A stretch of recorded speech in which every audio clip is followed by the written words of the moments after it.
Réaction d'orgueil attendue, réaction sportive également pour le PAUC.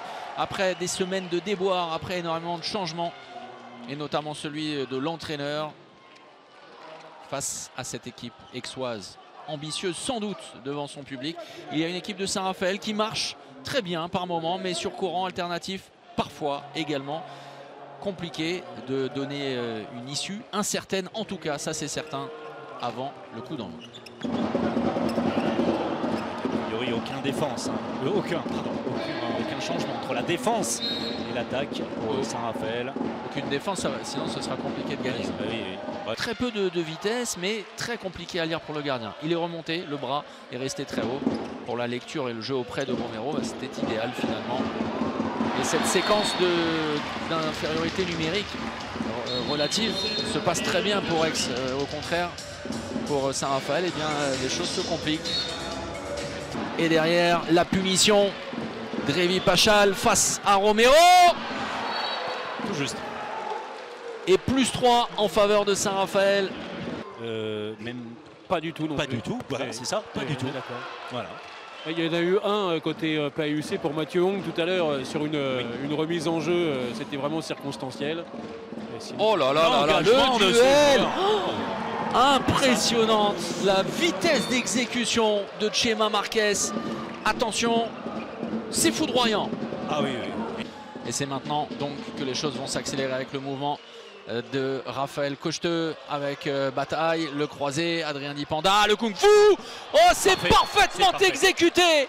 Remarquable cette sortie de temps mort. Et à la pause, c'est le plus gros écart en faveur de Saint-Raphaël. 15-10 de manière totalement logique et ambitieuse, inspirée également. Saint-Raphaël est en train de renvoyer le PAUC en plein doute. Allez, retour sur la seconde période avec un net avantage logique en faveur de Saint-Raphaël dans une atmosphère vraiment étrange. Il y a beaucoup de frustration, de déception. Hein, le président Gobi disait, hein, je suis très déçu, a-t-il dit, hein, quand même, sur la première période. Tir contré. Malheureux, Romero sur cette intervention, plus 6 hein, d'entrée. Alors attention, hein, Barbarskas qui est sous la menace d'une disqualification, lui qui a réussi à stopper et à endiguer les attaques raphaéloises. La contre-attaque, Gabriel Leuch qui manque son contrôle à l'opposé. Aix-en-Provence est de retour. 5 minutes à jouer, 4 buts. Très peu d'angle. Oh, superbe ce tir d'Arthur Vigneron. On va aller trouver le coin long, le premier. Le premier tir. Tout à fait. Arthur Vigneron. Oh, la réponse immédiate de ce que c'est sans doute faire de mieux Christian Christianson lorsqu'il est en jambes. Mathieu Hong, il y a Vincent Gérard qui a réalisé des prouesses ce soir, qui est monstrueux sur 7 mètres depuis plusieurs semaines. Vincent Gérard face à Mathieu Hong. Vincent Gérard qui a arrêté le 7 mètres. Et qui vient peut-être refermer le couvercle sur la tête des espoirs aixois. Parfois des passages à vide coupables, bien évidemment.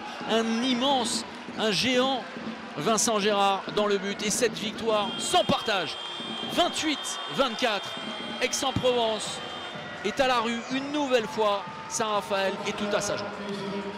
Je pense qu'on a beaucoup travaillé cette semaine.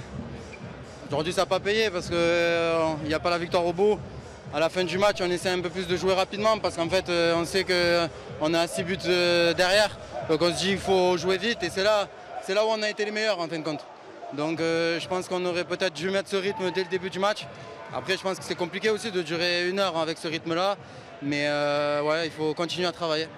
On a su remporter ce match, même si on peut regretter quand même. À l'image de ce début de mi-temps où on a une balle de plus 7 et on fait un kung-fu et derrière on fait des erreurs un peu de, pas d'inattention mais un peu de jeunesse j'ai l'impression et ça pourrait ne pas passer même à la fin quand on les laisse revenir, ça peut toujours tourner dans l'autre sens donc il faut qu'on travaille là-dessus et qu'on soit plus rigoureux par moment. On est capable d'avoir un très bon niveau de jeu et Et des fois, on se laisse complètement aller, alors sur le repli défensif ou sur parfois des actions qui n'ont pas lieu d'être. Donc là-dessus, il y a à travailler, mais c'est toujours plus agréable de travailler après une victoire.